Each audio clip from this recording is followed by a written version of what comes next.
Sherlock Holmes laughed.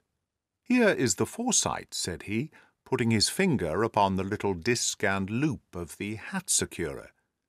"They are never sold upon hats. If this man ordered one, it is a sign of a certain amount of foresight, since he went out of his way to take this precaution against the wind. But since we see that he has broken the elastic and has not troubled to replace it, it is obvious that he has less foresight now than formerly, which is a distinct proof of a weakening nature. On the other hand, he has endeavoured to conceal some of these stains upon the felt by daubing them with ink, which is a sign that he has not entirely lost his self-respect. Your reasoning is certainly plausible. The further points that he is middle-aged, that his hair is grizzled, that it has been recently cut, and that he uses lime cream, are all to be gathered from a close examination of the lower part of the lining. The lens discloses a large number of hair ends, clean cut by the scissors of the barber. They all appear to be adhesive, and there is a distinct odour of lime cream. This dust, you will observe, is not the gritty grey dust of the street, but the fluffy brown dust of the house, showing that it has been hung up indoors most of the time, while the marks of moisture upon the inside are proof positive that the wearer perspired very freely, and could therefore hardly be in the best of training. But his wife, you said that she had ceased to love him. This hat has not been brushed for weeks. When I see you, my dear Watson, with a week's accumulation of dust upon your hat, and when your wife allows you to go out in such a state, I shall fear that you also have been unfortunate enough to lose your wife's affection. But he might be a bachelor. Nay, he was bringing home the goose as a peace-offering to his wife. Remember the card upon the bird's leg. You have an answer to everything. But how on earth do you deduce that the gas is not laid on in the house? One tallow stain, or even two, might come by chance.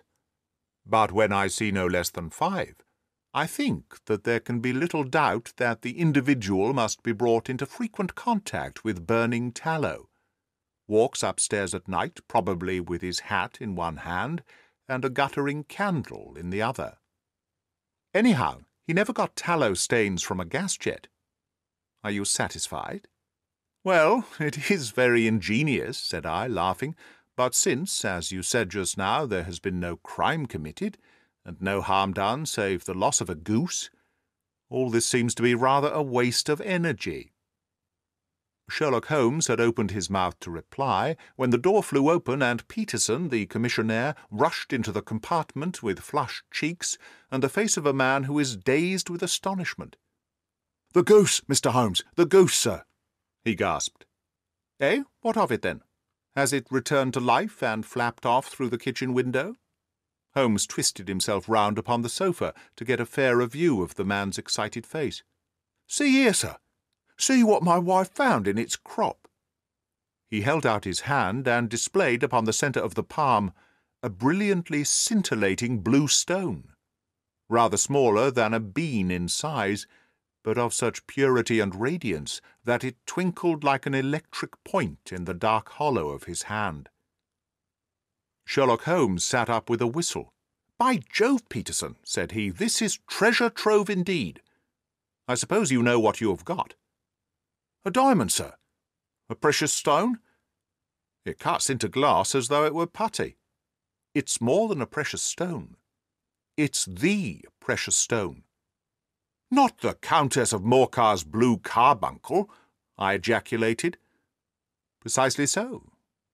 I ought to know its size and shape, seeing that I have read the advertisement about it in the Times every day lately. It is absolutely unique, and its value can only be conjectured. But the reward offered of £1,000 is certainly not within a 20th part of the market price."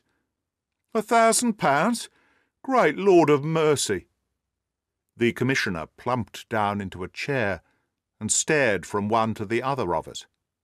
"That is the reward, and I have reason to know that there are sentimental considerations in the background which would induce the Countess to part with half of her fortune if she could but recover the gem." "It was lost, if I remember aright, at the Hotel Cosmopolitan," I remarked. "Precisely so. On the 22nd of December, just 5 days ago." John Horner, a plumber, was accused of having abstracted it from the lady's jewel case. The evidence against him was so strong that the case has been referred to the assizes.